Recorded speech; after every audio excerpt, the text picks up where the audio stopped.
Everyone, welcome back to once again the beta tutorial. मैं हूं जरीफ sir और आप कुछ क्वेश्चन सॉल्व करेंगे यहाँ पर अलजेब्रा के मेरे साथ। तो इस वीडियो को लास्ट तक जरूर देखिए और बीच बीच में शेयर भी कर दीजिए। लाइक सब्सक्राइब तो करना ही है आपको, मत करो कोई बात नहीं। ओके, तो आज का कुछ टॉपिक ऐसा है जैसा कि आप देख रहे हैं यहाँ पे अलजेब्रा रिड्यूस सिलेबस 2021-22 के 4 मार्क्स के हॉट क्वेश्चन को हम लेने जा रहे हैं। लास्ट वीडियो में हमने कुछ क्वेश्चन सॉल्व किए हैं ज्योमेट्री के, और भी करेंगे आहिस्ते आहिस्ते। ऑलमोस्ट तमाम मॉडल पेपर के 4 मार्क्स के क्वेश्चन मैं अपलोड कर दूंगा, होपफुली, कोशिश है मेरी सारी। आज के इस वीडियो में कुछ क्वेश्चंस करेंगे हम पेपर 1 के, जो 3 मार्क्स के भी रहेंगे, 4 मार्क्स के भी रहेंगे। और मोस्टली डिफिकल्ट क्वेश्चंस जो होते हैं, जो बुक के बाहर के होते हैं मोस्टली, उसे ही मैं आपको सॉल्व करके बताऊंगा। तो फर्स्ट क्वेश्चन फर्स्ट पेपर का, नॉनिक मॉडल पेपर फर्स्ट का मैं लेने जा रहा हूँ। और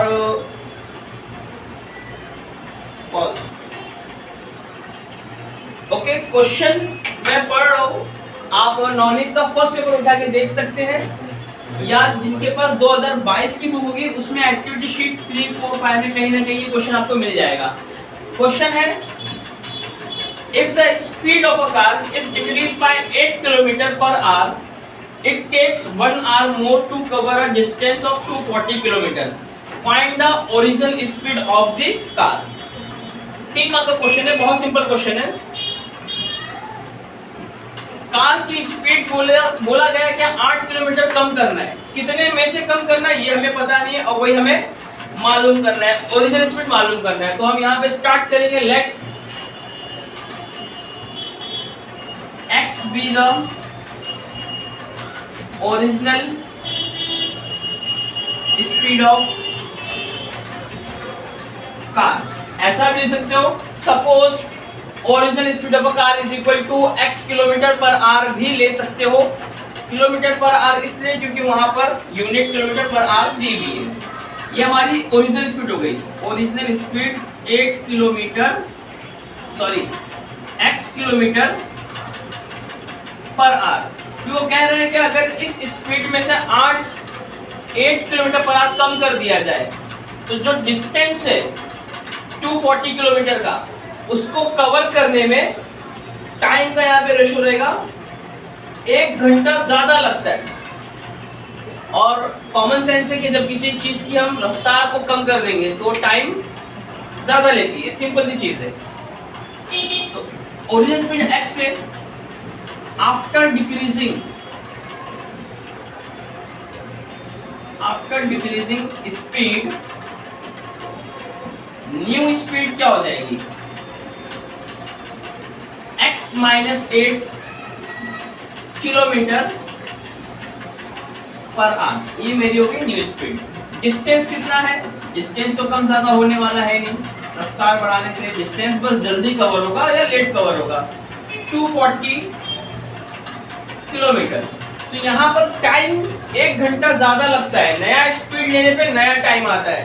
तो ओल्ड स्पीड में टाइम क्या था मुझे पता नहीं है, तो मैं पहले का टाइम निकालूंगा। स्पीड का formula, speed is equal to distance upon time. तो टाइम इज इक्वल टू क्या हो जाएगा, डिस्टेंस अपॉन स्पीड। तो मैं टाइम जब निकाल रहा हूँ फर्स्ट स्पीड की, दैट इज x, तो उस टाइम पे टाइम डिस्टेंस 240 और स्पीड x km/h। ये हो गया मेरा पहले वाला टाइम, जब गाड़ी चल रही थी x की स्पीड से, उस वक्त उसको टाइम लगता था 240/x। मान लो एक रास्ता है AB, 240 किलोमीटर इसका डिस्टेंस है, और यहाँ है आपकी नैनो, ठीक है, ये चल रही है। पहले x की स्पीड से चल रही थी तो टाइम उसको लग रहा था 240/x, डिस्टेंस अपॉन स्पीड। तो जब स्पीड कम हो गई है, कितना कम हुई, x - 8, तो टाइम क्या होगा, टाइम हो जाएगा 240/x - 8, distance upon speed office से। तो ये मेरा हो गया old time, that is t1, पहला वाला टाइम। इसको मैं पहली स्पीड, ओरिजिनल स्पीड को s1 ले लेता हूँ, न्यू स्पीड को s2 ले लूंगा।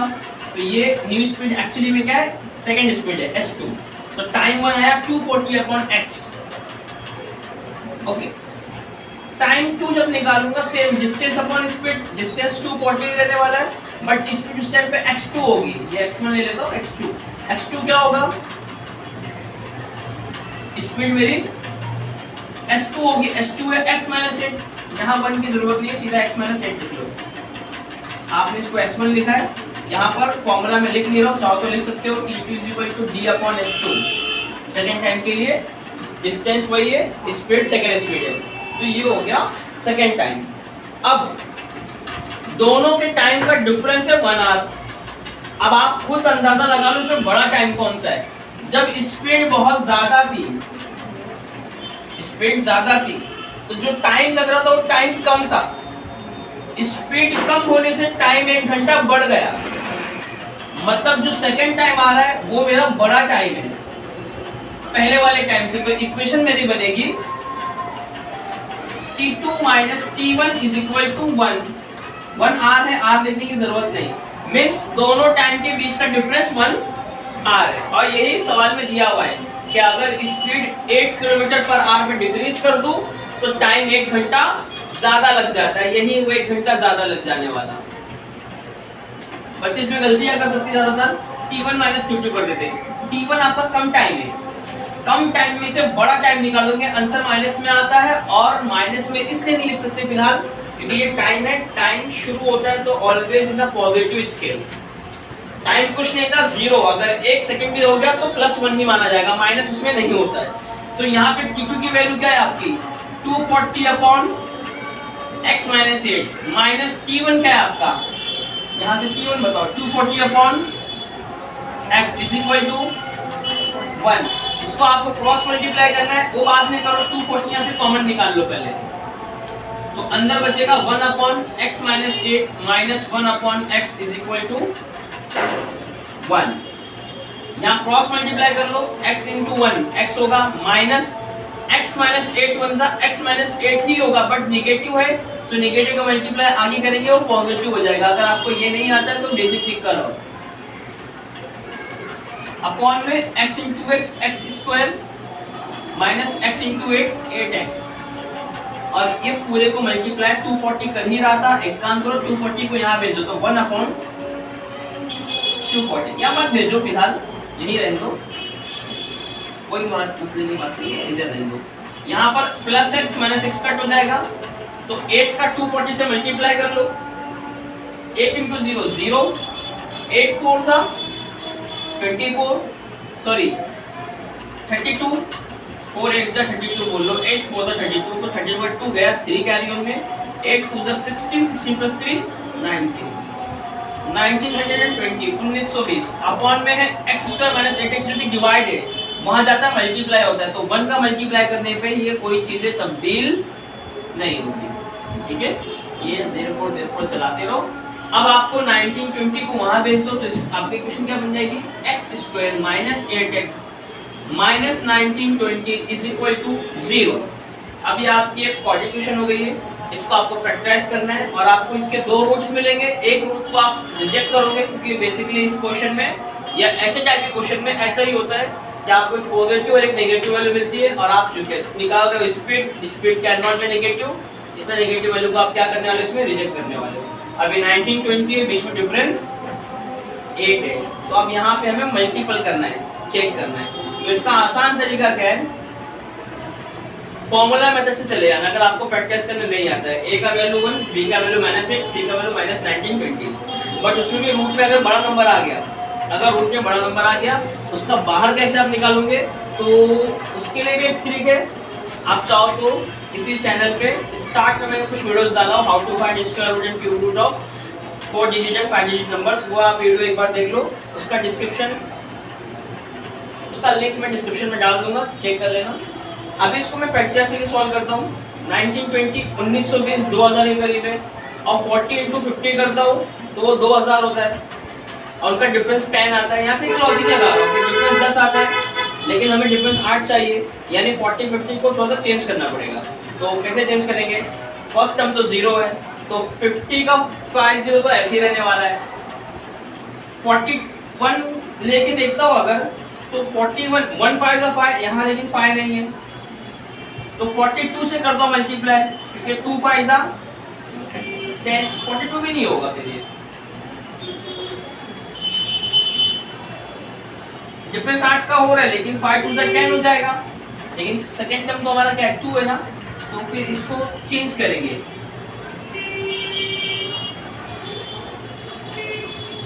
फोर्टी एट करो, 50 को 48 करो और 40 से मल्टीप्लाई करो। पहले मैंने 250 में रखा था, यहाँ 2 बढ़ाया था, नहीं हो पा रहा था, अब मैं 250 में कम किया। अब चेक करता हूँ, 8 4 जा 32, 2 यहाँ जाएगा एंड 3 ऊपर जाएगा, 4 3 जा 48 को आपको 4 से मल्टीप्लाई करना है। 4 8 जा 32, 4 4 जा 16 और 3 19, 192 आ गया। और ये स्टार्ट का 0 1920 जो मुझे वहाँ पे रिक्वायर है। फिर कह रहा हूँ फैक्टराइज करने का तरीका असल में ये नहीं है, वो ऐसा पूरा बना के करना होता है, लेकिन आप इसको लॉजिकली भी जा सकते हो अपने आंसर के करीब में।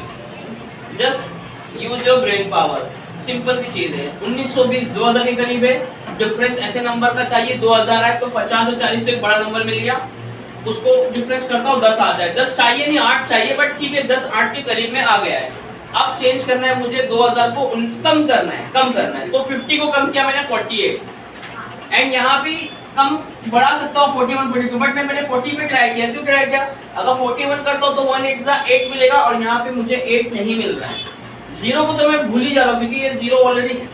हाँ, जब आप 40 को 41 लेते हो तो 1 8 जा 8 पहला टर्म ही 8 हो जाता है, तो ये तो भूल हो जाता है आपका। मतलब ये वाला टर्म आप ले नहीं सकते 41, कि आपको फर्स्ट टर्म में क्या चाहिए हमेशा 0।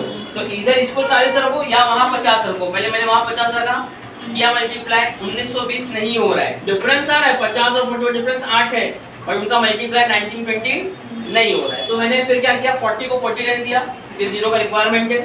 और वहाँ 9 कर सकता था 49 चेक करने के लिए, लेकिन अब करता 49 तो 4 9 जा 36, तो पहला टर्म 6 आता 0 के बाद, बट यहाँ पे 2 है, इसलिए उस 49 को भी रिजेक्ट किया। उसके बाद 48 आता है, 8 4 था 32, 30 का 2 मिल रहा है, 2 अगर मिल रहा है तो फिर आगे गो फॉर इट, और आगे मल्टीप्लाई करके मैंने चेक किया तो वही के वही आ रहा है। तो ये इसका मुझे क्या मिल गया फैक्टराइजेशन में, ये मैं आपको अब यहाँ बता देता हूँ, इतने में आंसर आ जाएगा, कोई मसला नहीं।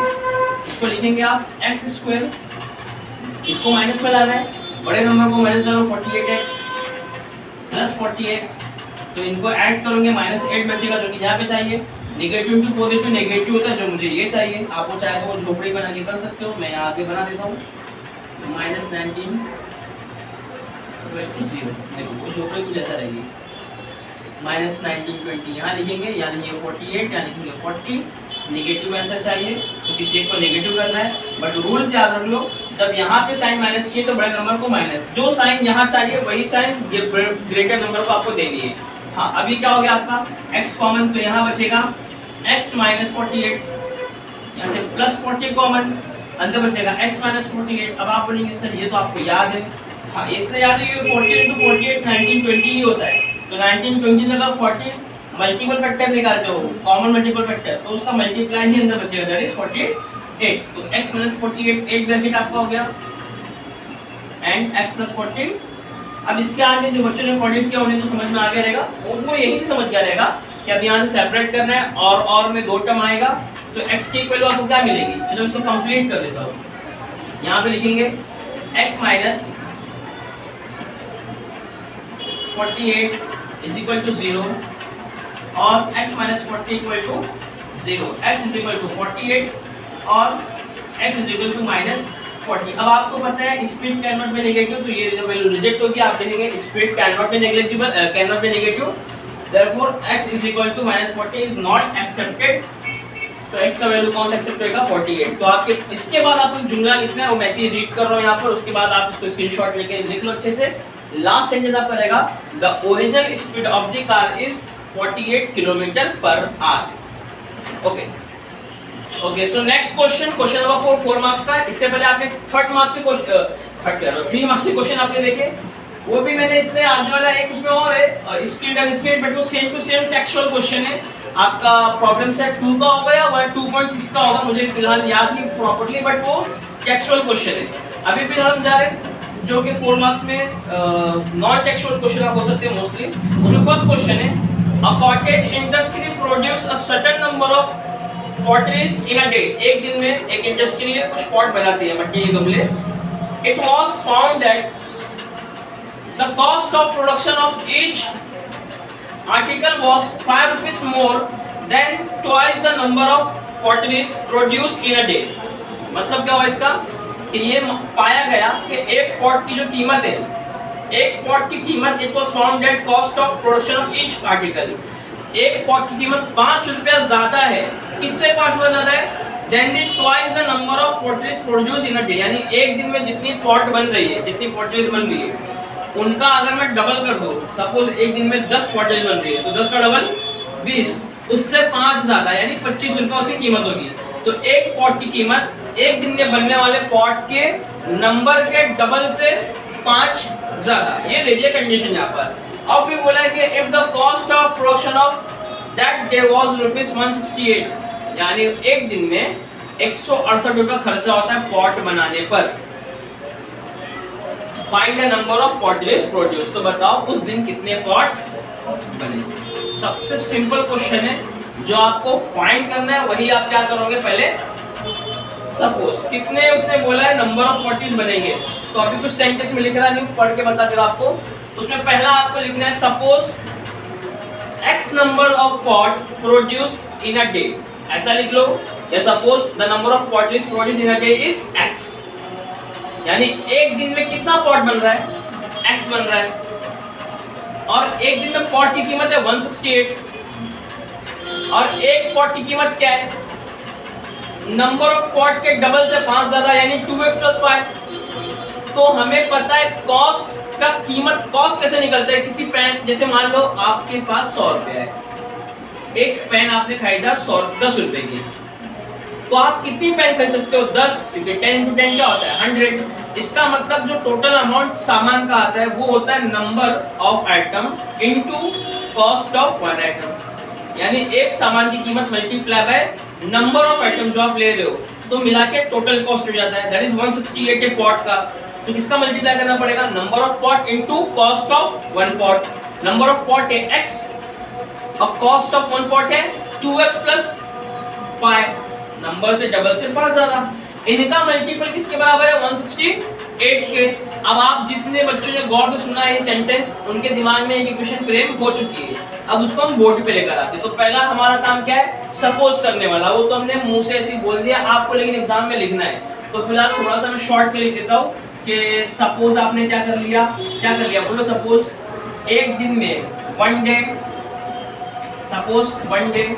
पॉट प्रोडक्शन टू x, एक दिन में x नंबर बन रही है. बात खत्म हो गई. कॉस्ट ऑफ वन पॉट, एक पॉट की कीमत कितनी है. सवाल में बोला है कि एक पॉट की कीमत उस दिन में जितने भी पॉट बन रहे हैं उसके डबल से 5 ज्यादा. एक दिन में कितने बन रहे हैं, x, उसका डबल क्या हो गया 2x, उससे 5 ज्यादा यानी 2x + 5. और ये किस में आएगा, बोल दो किस में आएगा, रुपीस में आएगा, क्योंकि ये क्या है, पैसा है. तो रुपीस का सिंबल अभी न्यू स्टैंडर्ड, अभी मतलब नया आ गया सिस्टम, आर पहले लगाओ, रुपीस का नया सिंबल पहले लगाओ. ये हो गया एक पॉट की कीमत. और एक दिन में x पॉट बन रहे, तो टोटल कॉस्ट कितना दिया है पॉट का, 168 सवाल में दिया हुआ है. तो टोटल कॉस्ट होता कैसे, टोटल कॉस्ट का फॉर्मूला में बना के दे दिया आपको. टोटल कॉस्ट होता है एक पॉट की कीमत इनटू नंबर ऑफ पॉट बोल लो, या नंबर ऑफ पॉट इनटू एक पॉट की कीमत. Number of pot produce in one day into cost of one pot. अभी ये आपको मैं शायद बराबर समझेगा नहीं राइटिंग में, लेकिन आप सेंटेंस में ध्यान रखो, आपको लिखना है कि एक टोटल कॉस्ट क्या होता है कि एक की कीमत इनटू कितना आपने लिया है सामान. जैसे मैं 10 रुपए का एक अगर अंडा खरीदता हूँ, नहीं इतना महंगा नहीं खरीदा, 5 रुपए का खरीदता हूँ अगर, तो मेरे पास अगर 10 अंडे और एक अंडे की कीमत 5 है, तो 5 × 10 50 is the total cost, total amount. Total खर्चा मेरा 50 हुआ. टोटल अमाउंट बोल लो, टोटल कॉस्ट बोल लो, सीपीवी बोलते हैं इसको, कॉस्ट प्रोडक्शन जो भी है. तो आपका टोटल अमाउंट 168 है. 168 नंबर ऑफ पॉट कितना है एक दिन में, x जो आपने सपोज किया है, इनटू एक पॉट की कीमत कितनी है, 2x + 5. 2x + 5, ये 4 मार्क का क्वेश्चन है, बहुत सिंपल है. x का 2x से मल्टीप्लाई 2x² हो गया, x × 5 5x प्लस 168 को यहाँ ले आओ, माइनस 168 इक्वल टू 0। ये करीब करीब क्या बन ही गई है क्वाड्रेटिक इक्वेशन।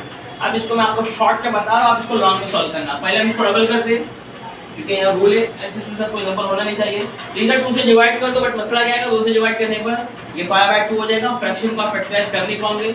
और you can go for formula method, a का वैल्यू 2, b का वैल्यू 5, c का वैल्यू -168। तो इसको आपको जैसे सॉल्व करना है सॉल्व कर लीजिए। और अगर किसी को इसका सॉल्यूशन चाहिए तो नीचे वीडियो में कमेंट करें, नेक्स्ट वीडियो में इसका सॉल्यूशन हम करके बता देंगे। इक्वेशन मैं आपको बना के दे दिया हूं, ये आपका होमवर्क है, इसको सॉल्व करना है। मैं नेक्स्ट क्वेश्चन रीड कर रहा हूं, उसकी इक्वेशन बना के दे रहा हूं, और अगर वो डिफिकल्ट लगी तो वो सॉल्व करके भी दे दूंगा। ये फिलहाल सिंपल है। ओके, सेकंड क्वेश्चन है, उसी में 4 मार्क्स का। एक थर्ड क्वेश्चन भी है जो ग्राफ का है, जो मैं प्योरली छोड़ा हूं आप लोगों के लिए, क्योंकि ग्राफ इतना डिफिकल्ट होता नहीं है। बॉक्स आपको बनाना है। अगर किसी को ग्राफ में भी डिफिकल्टीज है तो प्लीज मेंशन करो नीचे कमेंट में, उस पर भी एक वीडियो डिटेल में बना के डाल देंगे। बेसिक से डाल देंगे कैसा आपको बनाना है, प्लॉट करना है, और बहुत सिंपल है। आई थिंक आना चाहिए 10th स्टैंडर्ड में आने के बाद। आपको नहीं है तो कोई बात नहीं, करा देंगे वो भी। अभी फिलहाल 4 मार्क्स का जो 4 मार्क्स से जो सेकंड क्वेश्चन है उसी शीट में question is how many terms of the AP, and AP दिया हुआ है 16, 14, 12 are needed to give the sum 60। यानी एक एपी है जो दिया हुआ है, पहले थोड़ा सा देख लेते हैं उसको। एपी क्या है, 16, 14 एंड 12। बोल रहे कि इसमें और कितने टर्म्स डालूं, how many terms needed to give the sum of 60। यानी एसएन, इस सीक्वेंस का एसएन कितना है, 60 है, और कितना टर्म और डालना है, यानी मुझे एन निकालना है बेसिकली, एन क्वेश्चन मार्क है। और फिर आगे बोला explain why do we get 2 answer, और आपको 2 आंसर इसका मिलेगा, यानी आपको 2 सीक्वेंस मिलेगी। तो आप बताओ कि 2 आंसर क्यों आ रहा है इसका, ठीक है। तो सबसे पहले इसमें फर्स्ट टर्म क्या है हमारा, सोल्यूशन पे आ जाते हैं।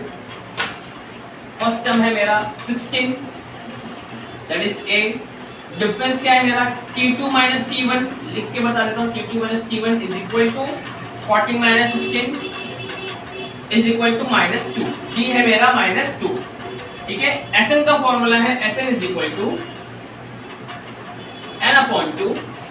एक तो है first term plus last term, but वो मैं यहाँ यूज करने वाला नहीं हूँ क्योंकि इस सीक्वेंस का लास्ट टर्म मुझे पता नहीं है। तो एक फॉर्मूला और है 2a, पहले फॉर्मूला लिख रहे हैं 2a प्लस n-1 d। अब आपके पास टोटल सम तो है 16, तो Sn की वैल्यू है 16, n पता नहीं है, n वैसे ही रखो। 2a 16 2 जा 32 प्लस n-1 d, n-1 वैसे ही रहेगा, d है -2। आओ इसको सॉल्व कर लो, n/2 वैसे ही रखो, 32 भी वैसे ही रखो, -2 इंटू n -2n, और -2 इंटू +2, 32 + 2 इट्स 34, ठीक है। तो n/2 इज इक्वल टू, या एक काम कर लो 34 के बजाय आप उसको 2 का 1 निकाल के 17 भी लिख सकते हो, बट फिलहाल लिख लो 34 - 2n। यहाँ पे 60 वैसे के वैसे लेके चलो। अब एक काम कर लो, इसको 2 को यहाँ भेज दो, चाहो तो वहां से 2 कॉमन निकाल के कंटिन्यू कर सकते हो। फिलहाल मैं 2 को यहाँ भेज दे रहा हूँ, ये हो जाएगा 120, और n का मल्टीप्लाई, तो 34 into n 34n minus n into 2n 2n का स्क्वायर। अभी निगेटिव में -2n, तो इसको यहाँ ले आ रहा हूँ। अभी काम थोड़ा सा बाजू में कर लेता हूँ मैं।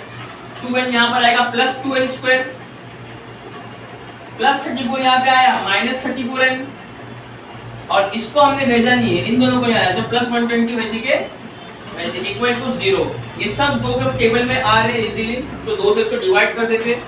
इक्वेशन डिवाइड बाय 2 करने के बाद आपको मिलेगा n square -17n plus 60 equal to 0। ये वही चीज़ है, अगर आप 2 यहाँ से कॉमन निकालते तो अंदर 17 - n बचता, और ये 2 कट हो जाता, तो ये 60 वैसे ही रहता, और वो बाद में इधर आता। तो चीज़ वही है, चाहे वहाँ कट करो चाहे यहाँ पे कट करो, बात एक ही है। अच्छा, अभी मेरी बन गई क्वाड्रेटिक इक्वेशन। अब आपको समझ गया रहेगा सवाल में कि उसने पूछा था कि why we get 2 answer, every quadratic equations have 2 roots, यही उसका आंसर है। बट आंसर क्या है वो भी बताने का मैं, ठीक है। हर इक्वेशन का 2 रूट्स होता है, तो 2 आंसर आ गए। और रूट्स क्या होता है, roots are the solution of the equation यानी रूट्स इज द आंसर। तो आपको पूछा कि explain why we get the two answer, एक ही लाइन लिखने का है, because we get the quadratic equations and every quadratic equations have two solution, that's why we get two answer for the given question। okay, आओ इसको तोड़ते हैं मस्त एकदम। 60 है, कैसे तोड़ेंगे बताओ? 17 आना चाहिए। 20 या 60, ये तो उर्दू में हो गया 23 या 60। माइनस करने पे 17 चाहिए, इसको नेगेटिव करेंगे, इसको पॉजिटिव, ये मैं आपको बता चुका हूँ। जो साइन यहाँ चाहिए वो साइन हम यहाँ डालेंगे, बट यहाँ पे एक मसला हो जाएगा क्या हमारे में, नेगेटिव इनटू पॉजिटिव। नेगेटिव होता है बट मुझे पॉजिटिव चाहिए, मतलब ये वाला सिस्टम तो नहीं कर सकते। आओ 12 इनटू 5, 12 पंजे 60, नेगेटिव इनटू नेगेटिव पॉजिटिव, और negative 12 negative minus, minus 5 minus 12 के माइनस 17, तो मिडिल टर्म भी मिल गया, इनका मल्टीप्लाई लास्ट टर्म भी हो गया। देखो 20 दिया भी है 60, बट 20 या 60 करने में मसला क्या आ रहा है, मिडिल टर्म तो आ जा रहा है माइनस 17, लेकिन उनका प्रोडक्ट माइनस 60 आ रहा है और रॉन्ग आएगा आंसर फिर, क्योंकि यहाँ माइनस 60 नहीं है प्लस 60 है, तो आप आगे के फंस जाओगे, इसलिए फंसो मत। यहाँ चलो n square minus 12n plus minus 5n plus 60 equal to 0, ये हमने तोड़ लिया। यहाँ से कॉमन निकालो, n कॉमन, यहाँ बचेगा n माइनस 12, यहाँ से माइनस 5 कॉमन, जब माइनस कॉमन निकलता है साइन आएगी चेंज, प्लस क्या हो जाएगी माइनस, अब 5 की टेबल में 12 यहाँ पर आता है 60, तो n माइनस 12 यहाँ पर भी हो गया इक्वल टू 0। अब मेरे को यहाँ पे लिखना है n माइनस 12 एक ब्रैकेट में और एक ब्रैकेट में n माइनस 5, 0 वैसे के वैसे, ये दोनों ब्रैकेट सेम सेम है, कॉमन आ गया, यहाँ से n वहाँ से माइनस 5। अब n की एक वैल्यू आ जाएगी, पहले तो n माइनस 12 इक्वल टू 0 और n माइनस 5 इक्वल टू 0, तो n की वैल्यू आ गई प्लस 12 और n की वैल्यू आ गई 5। अब आपको पता है कि एवरी इक्वेशन है टू रूट्स और दोनों रूट्स पॉजिटिव है, टर्म्स पॉजिटिव नेगेटिव कुछ भी हो सकते हैं सीक्वेंस में। हाँ, तो आपके पास n12 भी है n5 भी है, तो आपको पूछा है कि how many terms have to be added ना, तो भाई या तो अपने को 12 टर्म्स ऐड करना पड़ेगा इस इक्वेशन में आंसर 60 आने के लिए, या फिर मैं 5 टर्म्स भी ऐड किया तो आंसर क्या आ जाएगा 60। अब आप बोलेंगे सर अगर 5 टर्म ऐड करो और 60 आ गया, तो 5 के ऊपर अगर ऐड करेंगे तो 60 से बड़ा होना चाहिए सब, लॉजिकली आपके पास सही हो सकती है। और आपको अगर कंफ्यूजन आया भी है तो सुन लो, एक मिनट मैं इसको क्लियर भी कर रहा हूँ। ये आपका ऑर्डर देखो, ये उतर रहा है 16 से 14 12, मतलब अभी कैसे जाएगा 10 8 6 4 2 0 फिर -2 -4 ऐसा जाने वाला है ये। तो जब आप 12 टर्म ऐड करोगे तो 0 तक का तो ऐड होने वाला है, उसके बाद जो टर्म रहेंगे माइनस वाले होंगे टोटल में से सब्ट्रैक्ट होंगे, तो आपको दिख रहा है दिखने में 12 टर्म्स मतलब 60 से ज्यादा होना चाहिए, बट वो रियलिटी में क्या हो जाएगा कम करेगा, यानी आपको आखिर में 60 ही बनेगा। फिर 5 टर्म पे कैसे आंसर आ गया, 5 टर्म्स पॉजिटिव में ही जा रहे हैं, देखो ना 12 के बाद 10 8 6 4 2, यानी आपका लास्ट टर्म +2 तक गया है। तो अगर आप ऐड करते हो 2 में 4 4 में 6 6 में 8 8 में 10, फिर इनको भी ऐड करते हो तो बन जाता है 60। करके देख लो 14 16 कितना होता है 30 और उसमें 12 42 में आपको क्या मिलाना है, पहले 10 मिलाना है, 52 इसमें आपको क्या मिलाना है 8, 60 हो गया। और 3 टर्म तो ऑलरेडी है ही है, 2 टर्म और में कितना हो गया 5 टर्म्स आ गया, यानी n5 रखने पे 60 बन जाता है। इतना भी जाने की जरूरत नहीं, 5 टर्म और हम लोग कहाँ तक 2 तक गए थे ना, नहीं मत जाओ उतना, ये 3 टर्म्स तो ऑलरेडी है ना, तो आपको आगे का सिर्फ 2 टर्म निकालना है। और जब 12 वाले की बात करोगे तो 3 टर्म मौजूद है, आगे के 9 टर्म पे जाएंगे, तो 9 टर्म में 5 टर्म तक तो आपको पॉजिटिव मिल रहा है, आगे का 4 टर्म क्या होगा नेगेटिव होगा। और आपको देखो 8 पे 60 हो जा रहा था, यानी आगे वाला जाने पे आप 60 के ऊपर बढ़ रहे हो, फिर नेगेटिव में जाने के बाद आप वापस से क्या हो जाओगे कम हो जाओगे, तो वापस से घूम के किस पाने वाले हो 60 पे। तो ये वजह होती है दोनों आंसर करेक्ट होने की, अदरवाइज आपको क्वाड्रेटिक में ना एक या तो कुछ अजीब सा फ्रैक्शन मिलता या नेगेटिव में कुछ तो मिलता, और आप बोल सकते थे कि हाँ -2 कैसे कर सकते सीक्वेंस में। हम पीछे जा नेक्स्ट टर्म क्या होगा था, जैसे मेरा ये पहला टर्म दूसरा टर्म तीसरा टर्म, तो इसके बाद क्या आएगा चौथा ही टर्म तो आएगा ना, -4 कोई टर्म थोड़ी ना है, -4 उस टर्म की पोजीशन हो सकती है, बस -4 कोई टर्म नहीं हो सकता, इसलिए आपको यहाँ पे नेगेटिव में आंसर नहीं आया। But most of the time आप जब क्वाड्रेटिक सॉल्व करते हो एक नेगेटिव पॉजिटिव मिलता है, और ऐसे क्वेश्चन जैसे पहले हमने देखे कॉटेज वाला देखे, कार वाला देखे, उसमें पॉजिटिव उसमें नेगेटिव वैल्यू थी। होपफुली आपको वीडियो लाइक आया रहेगा, लाइक आएगा पसंद आया रहेगा, सोल्यूशन आपको अच्छे लगे, अगर है और कुछ आपको सॉल्यूशंस अगर चाहिए किसी क्वेश्चन से रिलेटेड, चाहे वो कोई भी चैप्टर का हो या कोई भी पेपर का सॉल्यूशन हो, आप उसको नीचे कमेंट सेक्शन में पेस्ट करिए, क्वेश्चन लिख के दीजिए, उसके ऊपर भी वीडियो बना के हम अपलोड करेंगे इंशाल्लाह।